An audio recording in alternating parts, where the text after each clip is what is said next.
Y en el estudio con Cristian Valdivieso, director de Criteria. ¿Cómo estás, Cristian?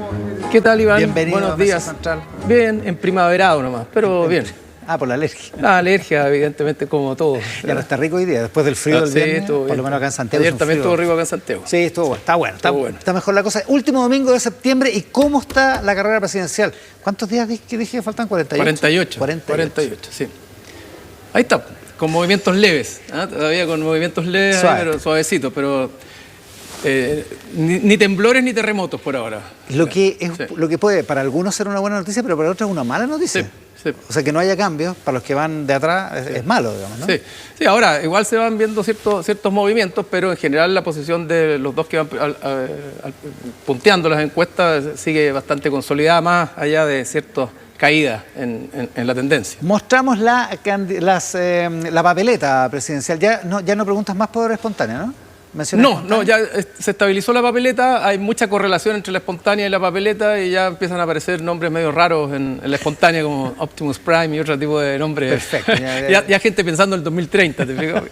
Esto es lo que hay. ¿Ah? Esta es la si no le papeleta. gusta, vote nulo. Claro, sí. O blanco. Pero esto estos es lo son que los hay. candidatos. Eso es lo Esta que es la hay. papeleta del 16 de noviembre y estos son los resultados para esta semana, la semana del 28 de septiembre. Janet Jara con 30 puntos en primer lugar, 24 puntos. Para Janet Jara es uno más arriba, para José Antonio Kast uno más abajo, 24 puntos. Evelyn Matei baja 2. Baja 2. Puntos porcentuales, quedan 14. Johannes Kaiser se mantiene en 10, pegado en lo que estaba antes. Franco Parisi sube un punto porcentual a 9. Harold Maynichol se mantiene en 3. Marco Enríquez Ominami sube 1 a 2. Y se mantiene en 1 Eduardo Artés. Sí. Así es. Ya, lo que decíamos. Que no haya cambios tan significativos puede ser bueno para Janet Jara y para José Antonio Kast. Claro. Pero es malo para Evelyn Matei, ¿no? Es malo para Evelyn Matei y para todos los que están desafiando a los dos que van arriba.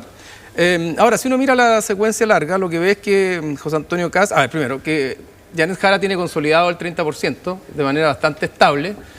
Algunos discuten si este es el piso, es el techo, pero da lo mismo. Estamos hablando de la primera vuelta. Y tiene bastante consolidado 28, 29, 30%. Ahora, bueno, en esta secuencia no pasa nunca. Esto es lo más alto que ha estado, digamos. Es lo más alto que ha estado, exactamente. Pero se ha movido entre 28, 29 y ahora 30. Claro, o sea, tiene cara de techo, digamos, para la primera vuelta al menos. Primera vuelta probablemente, pero también tiene cara de que ella tiene el asiento en la segunda ya bastante asegurado.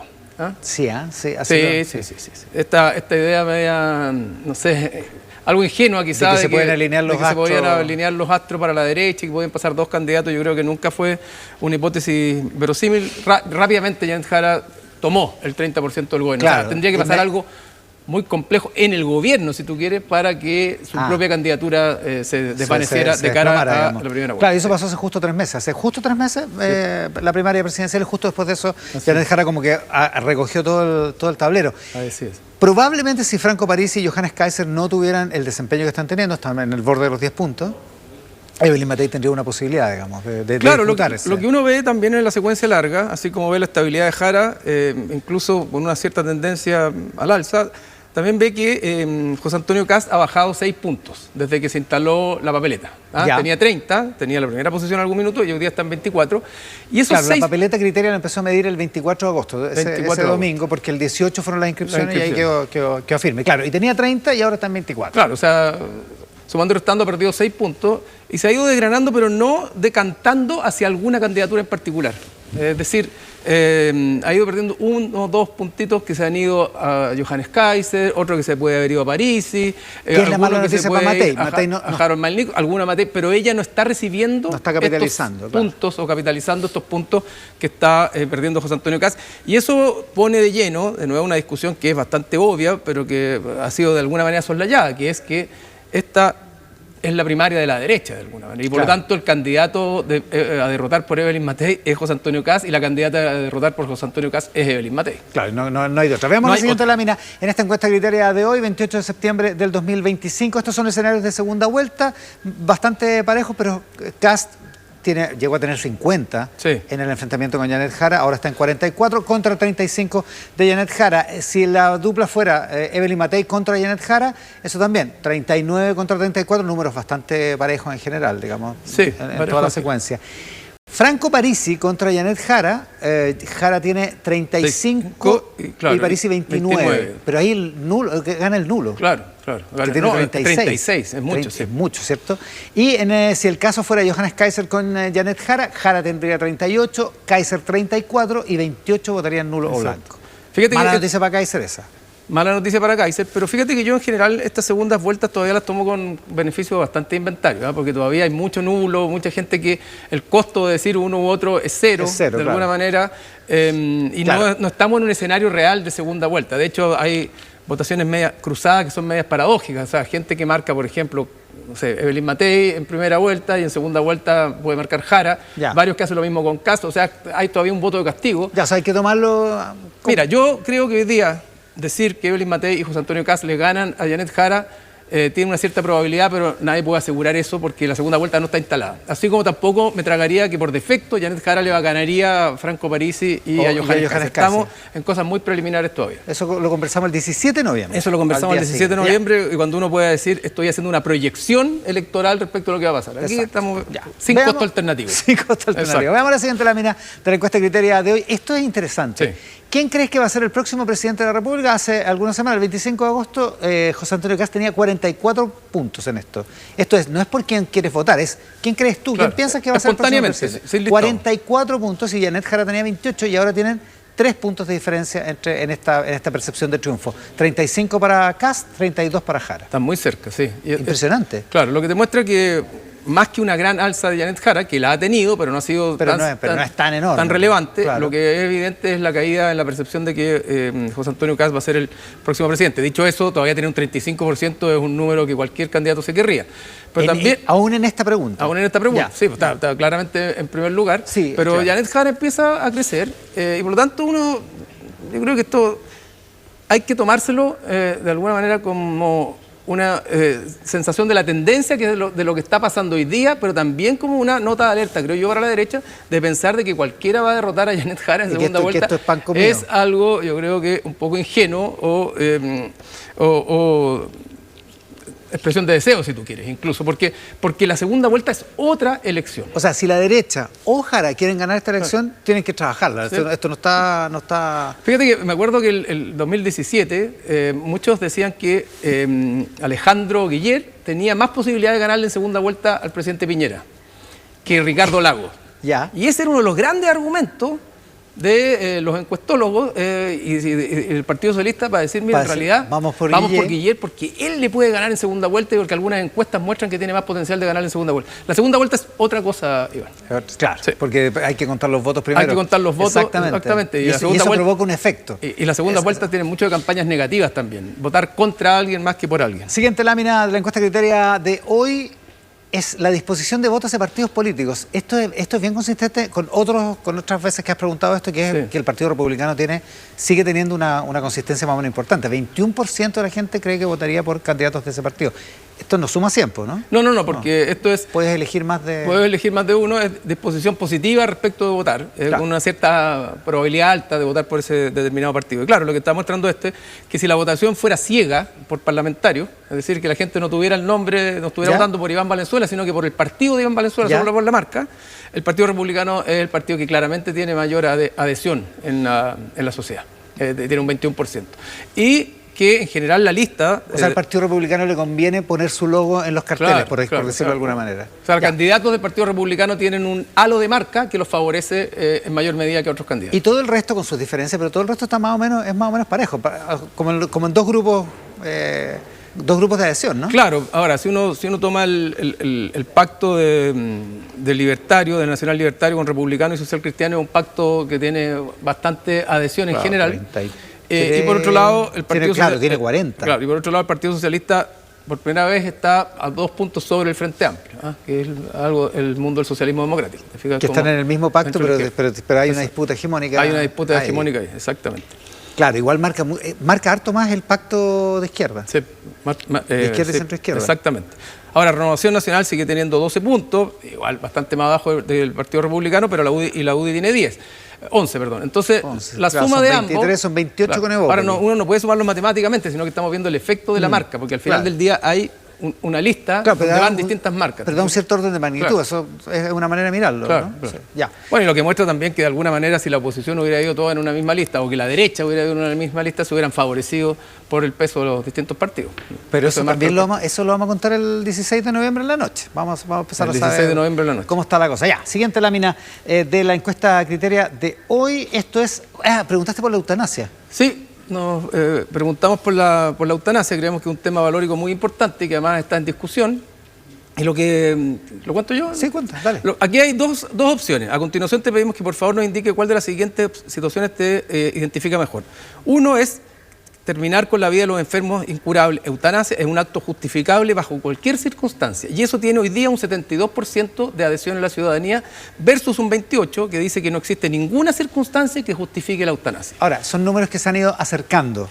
Son números, posiciones polares claro, que se han ido acercando. En enero del 2021 exacto. había un 82%, era aún más mayoritario. Ahora, sigue siendo claramente mayoritario el porcentaje de las personas que, claro, que está de acuerdo con que se justifican ciertas circunstancias. Es un acto justificable bajo ciertas circunstancias. Ya, siguiente pregunta.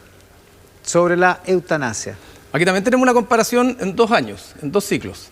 Uno del 2018, el 2018... Cambiamos la lámina nomás, versus el 2025, ahora en septiembre del 2025. Sobre una ley de eutanasia, en una escala de 1 a 5, donde uno es muy desafortunado, ¿qué tan de acuerdo o desacuerdo estás con las siguientes frases? Estoy a favor de una ley de eutanasia pasiva, esto es que un enfermo terminal puede interrumpir un tratamiento médico sin esperar esperar la muerte. Exacto. Y ahí también es importante el número, 62% está de acuerdo o muy de acuerdo. La mayoría, 62% está de acuerdo con la eutanasia pasiva, aun cuando son 13 puntos menos que el 2018, que era 75% de las personas. Es interesante este cambio, porque demuestra que de alguna manera en temas valóricos el país se ha ido poniendo algo más conservador por el peso que tiene hoy día la derecha y la oposición, ¿verdad?, en los temas más urgentes que preocupan a la población. Pero así todo es un país que, al menos en estos temas, en aborto, en matrimonio homosexual, etcétera, es un país que es más liberal que conservador. Sigue siendo más liberal que conservador. A pesar de esta disminución. La otra pregunta es, estoy a favor de una ley de eutanasia activa, esto es que le permita a un enfermo terminal autoadministrarse un medicamento para morir, 54% está de acuerdo con esto. Claro, y solo un 27% está en desacuerdo. Una pregunta, cuando en la alternativa se pone el término morir o muerte, que es el enunciado de estas dos preguntas, ¿modifica eso en la percepción de la gente? Digo, la redacción de la pregunta, las palabras que se usan, ¿modifican en siempre las palabras modifican o cambian las interpretaciones, pero era muy importante poner la palabra morir, porque eso es lo que finalmente conduce a la eutanasia. No terminar con la vida. Terminar más contento. No terminar con el sufrimiento. O irse al cielo, cosas de ese estilo. O sea, ninguno fue mismo, claro, exactamente. Y en las dos está el mismo concepto. En las dos está la palabra, sí, exactamente. Ahora, también es mayoritario, pero tiene un gap grande respecto de lo aún más mayoritario que era el 2018. Entonces te muestra cómo el péndulo se ha ido moviendo también en función de las preocupaciones centrales, el péndulo valórico, en función de las preocupaciones centrales que mejor encarna hoy día la derecha. Seguridad, delincuencia, temas migratorios, etcétera. Pero Chile sigue siendo, en estas materias, al menos un país más liberal que conservador. Y la comparación la estamos haciendo con enero del 2018. Sí. Había ganado Sebastián Piñera, iba a empezar el gobierno, estaba terminando el último gobierno de Bachelet. O sea, así es. Ese era el país, digamos. Había ganado la derecha. Había ganado la derecha. Pero el tema liberal en estas posiciones era muy mayoritario. Muy mayoritario, sigue siendo mayoritario, pero en menor escala. Parece que esta es la última, ¿no? Sí. Estamos muy atentos en el switch hoy día. Y hay una última. Esta es la última. Debate sobre eutanasia. Claro, esta la preguntamos solo este año, no es comparativa. ¿Qué están de acuerdo o desacuerdo estás con las siguientes frases? 1. Las iglesias e instituciones religiosas deberían intervenir en debates parlamentarios sobre temas como la eutanasia. Sí. Y el 57% de la gente te dice que está en desacuerdo con la idea de que las iglesias intervengan en el debate, y solo un 22% que está de acuerdo. Esto a propósito, ¿te acuerdas de la injerencia o la opinión que ha tenido el arzobispo Chamalí? Claro. Bueno, la gente, una cosa es que todo el mundo tenga derecho a opinar, y otra cosa a dar su visión, su mirada y su posición, y otra cosa es la idea de intervenir en una discusión. En el debate parlamentario. Claro, que es una discusión, donde el Estado se separa de alguna manera de la Iglesia. Porque aquí las palabras sí importan en esta. Claro, esto no es si las instituciones o las iglesias podrían opinar. Absolutamente. Lo que estoy preguntando es si intervienen en debates parlamentarios. Exactamente. Y hay un amplio rechazo. No es la libertad de opinión lo que está en juego acá. En caso de existir, claro, no es Jimmy Kimmel. En caso de existir una ley de eutanasia, el personal médico debe tener opción de negarse a participar en estos procedimientos. La idea de la objeción de conciencia, un 54% muy de acuerdo. Exacto. O de acuerdo. Y un 29% en desacuerdo. O sea, hay una mayoría que está de acuerdo con que uno puede tener también una mirada y una posición y tomar una decisión respecto de lo que hacer o no hacer con un enfermo a pesar de que mayoritariamente estaría. Puede haber una ley, pero yo puedo tener derecho a tener objeción de conciencia respecto a aplicarla o no aplicarla. Eso es lo que dice la gente. Para que este resultado sea así, hay gente que está de acuerdo con que exista la ley, pero también está de acuerdo con la objeción de conciencia. Lo cual muestra lo valóricamente liberal que es nuestro país. En ambos significa que las dos cosas te está diciendo que de alguna manera la gente piensa que no tiene que haber injerencia, pero también tiene que haber libre albedrío de las personas para tomar decisiones. Ya, y esta es la última, otra comparación. Actualmente en Chile existe una ley que busca garantizar acceso universal a cuidados paliativos. ¿Cuál de las siguientes frases representa mejor la postura? 1. Aunque los cuidados paliativos son fundamentales, la eutanasia es un derecho distinto que debe estar disponible para quienes lo soliciten. Y la otra posibilidad es, el foco principal debe ser asegurar acceso universal a cuidados paliativos de calidad, lo que haría innecesario una ley de eutanasia, y ahí es bien mayoritaria la... Claro, está interesante la discusión, porque estuvo en boga la discusión sobre mejorar los cuidados, la ley de cuidados paliativos u otro tipo de argumentos, pero así todo se ve como complementario, no se ve una cosa u otra. Y aquí quisimos abrirlo por miradas o identidades políticas, y lo que muestra que frente a esta pregunta también hay distinciones según las identidades políticas. La gente de derecha están más divididas las opiniones, pero así todo, en gente de derecha, que uno pensaría que puede ser más conservadora, la mayoría piensa que una ley de cuidados paliativos, ¿verdad?, es complementaria a la idea de la eutanasia, no es en vez de. 57%. Así es. 69% de los de centro y 80% en el caso de los de izquierda. Digamos. Sí. Los sin identificación política también son un 62%. O sea, es el conjunto de la población que en estas materias está de alguna manera de acuerdo con una ley de eutanasia que, dicho sea de paso, se aplica en muchos países del mundo. No es una novedad, una particularidad de Chile, ¿no? Claro. Está desde hace mucho tiempo. Y lo más probable es que sea un debate que vaya bueno, porque de pronto está en el debate parlamentario. En estos parlamentario, sin duda. Con Cristian Valdivieso, director de Criteria, en la entrega de esta semana de la encuesta, por cierto, con las preferencias presidenciales, también con temas semanales como, por ejemplo, el de la eutanasia. Cristian se queda a la mesa de análisis que continúa después de la pausa junto a Angélica Bulnes y a Claudia Álamo. También estamos con nuestros auspiciadores aquí en Mesa Central.